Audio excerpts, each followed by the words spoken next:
Okay, this is Di Miller from In Lacrosse We Trust with Chris O'Dowtree, number 4 defense from the Denver Outlaws. So, this is your 4th season in the MLL, and tell me what you feel are your strongest attributes playing defense. I feel like I'm a team D guy. You know, coverability, get the ball up and out to our little guys. You know, I'm not a flashy player, so just played my role, and I paid my dues early on with great guys in front of me like Eric Martin and Lee Zing, so it's paid off. Okay, all right. So what made you decide to play defense, and are there any other positions that you have played while you've been playing lacrosse? Yeah, my youth coaches, I had trouble scoring, so they were like, let's just put a deep ball in his hand when I was in 8th grade. So Joe Grippo, Mike Leone, I owe that to. So okay, that's the reason why I play. Well, it worked out well. Yeah. So how do you go about defending a strong attack intermediate like Matt Danowski, Mike Sawyer, especially with tonight with Danowski? They're going to get their shot, just got to limit their angles. You know, Jesse's a great goalie, so if we give him the best shot he can save, you know, I feel like we can win any game with that way we play defense. You know, we play team defense. You know, we don't really care much about matchups. We switch on picks and they just limit their angles, and Jesse makes the save. Okay, all right. So you were playing for the Stealth in the NLL. Transitioning to the MLL, what types of challenges do you see? How does it affect the way you play going from indoor to outdoor? Well, I feel like more Americans should start playing the box game. I feel like they make my game much better. You know, in college I was just a lockdown D guy, but now I can get the ball up and out. And I like getting some transition indoor and hopefully bring it to the outdoor game. You know, the transition just from the long pole to the shorty, that's the only thing I feel it's been difficult for me. Does it makes a pretty big difference though, because I mean with what is it? The long pole's what, 6 feet? Yeah. And then it took me some time. I didn't handle it, but I played basketball, the pick and roll game. I picked up, and my coverability now. Like when I came back from playing indoor, I was a D utility guy my first year back playing with the Outlaws, and got me on the field, and I feel like it made me a better player. Okay. All right. So yesterday, the Outlaws participated in the NCSD National Sports Center for the Disabled. Tell me about the clinic and what other players were involved.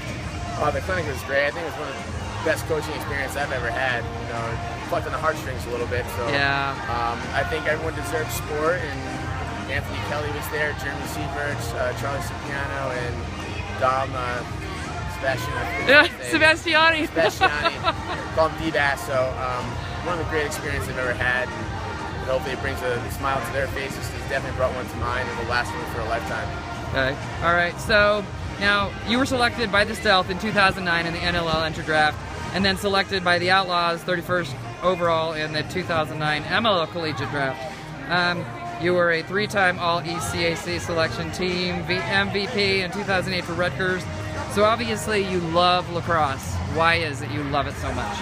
I love it, you know, I think it has something for everybody. You know, you have big hits, fast guys, and anyone can play this game. And the stick is the open equalizer. I've guarded guys who are not in shape, but they can put the ball in the back of net, and you see it's something for everybody. And now I'm living out west, and I just want to give the game to somebody else and hope it brings them a smile. Okay.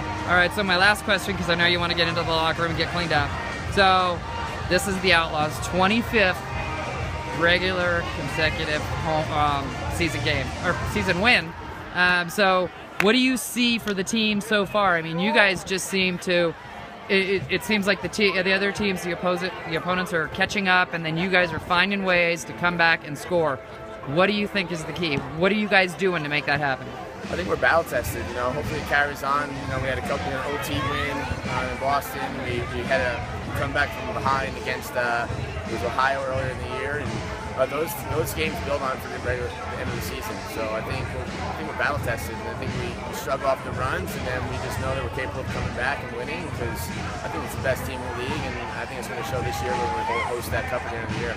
Oh yeah, you guys are definitely, and that's the thing, is everybody is saying that you guys are the team to watch, and you just, for some reason, you guys just are gelling, and it is just such a joy to see you guys out there on the field. Yeah, everyone knows their role, and we're just going to try to do it this year. So, well, I'm glad I got to interview you today. Thank you so much. I appreciate you taking the time, and I know you want to get out of here so you can go get cleaned up. Thanks. I appreciate it. Hey, you betcha. Thanks, Chris.